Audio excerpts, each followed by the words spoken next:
সাঁতার, দৌড় এবং সাইক্লিং এই তিনের সমন্বয়ে চ্যালেঞ্জিং এক ক্রীড়া ইভেন্ট ট্রায়াথলন। বিশ্বব্যাপী পরিচিত হলেও বাংলাদেশে খুব একটা প্রচলিত নয় এটি। তবে বাংলাদেশ সেনাবাহিনী এবং কক্সবাজার জেলা প্রশাসনের আয়োজনে দেশে প্রথমবারের মতো হয় বৈশাখী ট্রায়াথলন। শনিবার ভোরে কক্সবাজারের রেজু খালে 750 মিটার সাঁতার দিয়ে শুরু হয় এ প্রতিযোগিতা। এরপর মেরিন ড্রাইভে হয় 20 কিলোমিটার সাইক্লিং, আর লাল কাঁকড়া বিচে বে ওয়ার্চের সামনে এসে শেষ হয় 5 কিলোমিটারের দৌড়।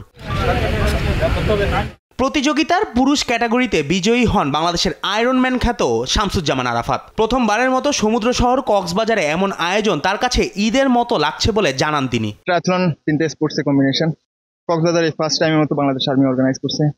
Organising is very well and রাস্তা যথেষ্ট ক্লিয়ার ছিল, গাড়ি ছিল না।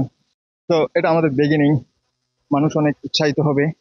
তো আমরা যারা ট্রায়াথলন করি তাদের জন্য তো এটা একটা ঈদের মতো। গেমটা কক্সবাজারে প্রথম হয়েছে, আর অর্গানাইজেশনটা প্রথম হয়েছে, অনেক ভালো হয়েছে।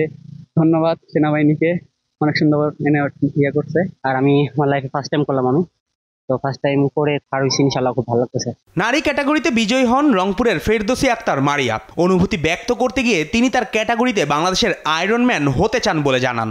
আমার ইচ্ছা আছে আমি বাংলাদেশকে রিপ্রেজেন্ট করবো আয়রনম্যান 7.22।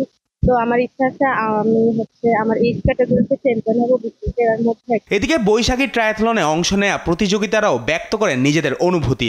সুইমিং, সাইক্লিং এবং রানিং মিলিয়ে বেশ চ্যালেঞ্জিং ছিল বলে জানায় তারা। সুইমিং, সাইক্লিং এন্ড রানিং এই ট্র্যাকে, মেরিন ড্রাইভের ট্র্যাকে ইটস ভেরি চ্যালেঞ্জিং। দুর্দান্ত অনুভূতি। আমরা চট্টগ্রাম বিশ্ববিদ্যালয় থেকে আমরা 10 জনের একটা টিম আসছিলাম। ধন্যবাদ বাংলাদেশ সেনাবাহিনী এত সুন্দর একটা আয়োজন করার জন্য। প্রতিযোগিতা শেষে জিওসি 10 পদাতিক division Cox's Bazar area commander major general Mohammad Asadullah Minhajul Alam এবং কক্সবাজার জেলা প্রশাসক বিজয়ীদের মাঝে পুরস্কার বিতরণ করেন। প্রথমবারের মতো আয়োজিত প্রতিযোগিতায় 2 ক্যাটাগরিতে 2 জন নারী এবং 196 জন পুরুষ অংশ নেন। জুবায়ের নূর, স্পোর্টস ডেস্ক, দেশ টিভি।